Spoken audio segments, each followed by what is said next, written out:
Hello and welcome back to my channel. I know it has been a minute, but I just purchased a new camera, so I'm going to be back with some videos for you guys. So I figured I would start out with this look right here because it is beautiful, but we're going to be starting out with the MAC Soft Ochre Paint Pot. I'm going to be using the Natasha Denona Bloom palette, which is all over my For You page, and I bought it immediately because it is so stunning and beautiful for green eyes. But you want to use some sort of base just to really make these brighter colors pop.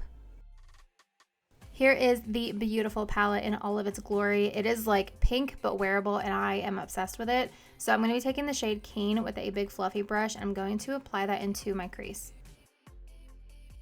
I'm really just taking that pretty high up into the crease because I want this to act as my main transition color. That way the other darker colors blend nicely up to my brow bone. So you can see I'm just doing a bunch of like circular motions, back and forth motions, just really taking my time with this, using a little bit at a time. We're doing small layers, not going in with like a ton of pigment right off the bat. And as you can see with this eyeshadow, the more that I blend it, the more that I apply, the darker it's getting, which I love shadows like this. So next we're going in with the shade Ren, and I'm just going to take a smaller fluffy brush, and I'm basically doing the same thing, although it's just going to stay a little bit lower down into my crease. You can really see the tone difference of these two shadows. The Keen shade is a little bit more peachy pink versus this is kind of like your true pink. So once I have most of my products off my brush, I'm just kind of blending that up into the peachy shade up towards the brow just to blend the two colors together. I could honestly leave this look as is, throw on some mascara, and go out the door with a little pop of color. I think this palette is just so like spring, and I love it. So next we're going to take the shade Brick, which is probably my favorite shade in this entire palette because it is a true brick red. I feel like a lot of these shades either pull too orange or too red or just too muddy, and this is truly the most perfect shade. So I'm putting that on the outer corner, and then I'm using the tip of that brush to blend that up into the crease color. As you can see, these colors are blending like butter. So I'm really just using the side of the brush to pack it on first, and then the tip of the brush to blend it up into the crease.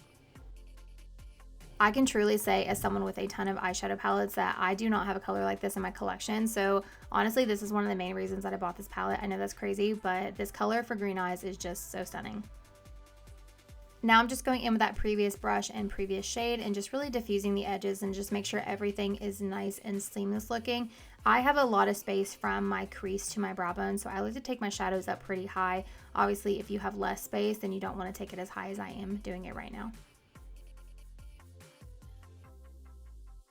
Once you feel good about all the blending of your matte shades, I'm going to take the shade Ember with my finger and just pack that basically anywhere that we did not put the shadow.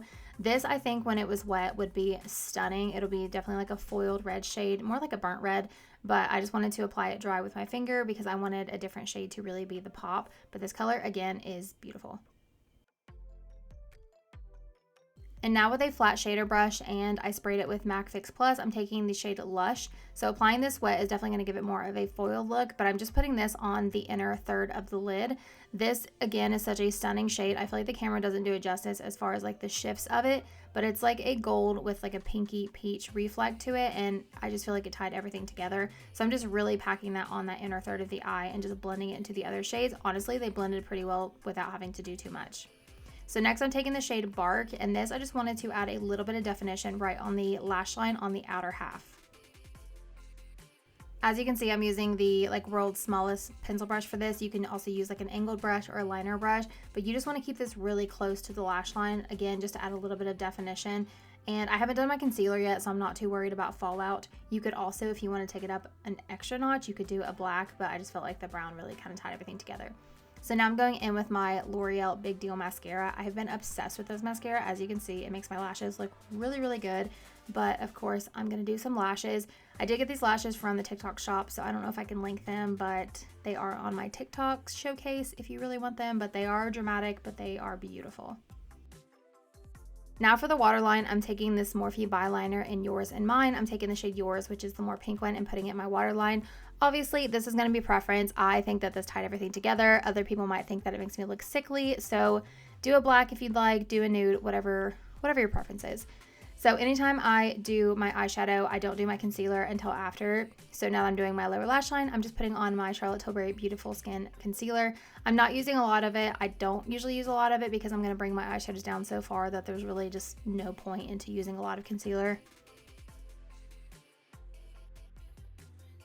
And then we're going to do my favorite step, which is smoking out the lower lash line. So I'm going to take the shade Keen with a fluffy brush, and I'm just going to buff buff that lower lash line. I like a very blown out lower lash line. As you can see, I'm taking this very far down. If you don't like the look of a very blown out lower lash line, you want to use more densely packed brushes, pencil brushes, whatever it may be. But again, the more the merrier for me.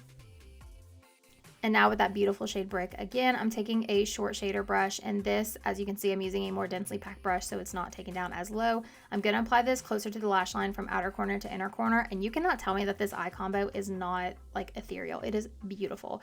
So I'm just applying this pretty harshly, and then I'm going to go back in with that fluffy brush that we just used with no more product and just diffuse the edges. It's just going to blend itself into the other shade because this formula is so great.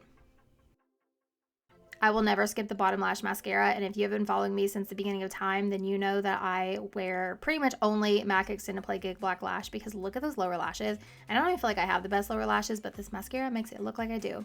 So now I'm taking the shade Fleur and I'm putting that on the inner corner. I have used this as an inner corner color every time that I've used this palette so far, and it is so pretty. It's brightening but has that like pinky peach gold hue to it, and I'm just obsessed with it. I love a bright inner corner. You can also put this on the brow bone if you wanted. I typically do, but I kept it just at the inner corner, but it's just so beautiful.